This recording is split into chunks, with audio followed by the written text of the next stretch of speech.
మామ marriage or made in haven అన్నారు మన పెద్దవాళ్ళు అప్పట్లో. అది ఇప్పటికీ తెలుసుకుంటే అన్నారు. కాకపోతే ఇప్పుడు దాని అర్థం మారిపోయింది.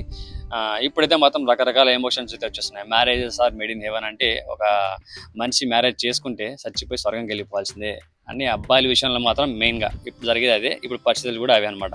ఈ విషయంలో మాత్రం ఇప్పుడు చెప్పే అబ్బాయి మాత్రం చాలా అదృష్టవంతుడు అని చెప్పాలి.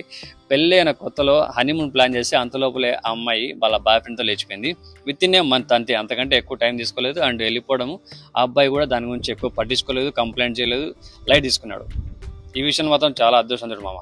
ఎందుకో తెలుసా, చచ్చిపోలే, సంపలే. అంటే మనోడు హెవెన్కు పోయే అవకాశం లేదు, ఇక్కడ నరకం అనుభవించాల్సింది ఇక్కడ ఉంది. పాపం బతికినందుకు ఆనందపడాలనో, చచ్చిపోయినందుకు ఆనందపడాలనో, బతికినందుకు బాధపడాలనో అర్థం కాలే మరి మనోడికి.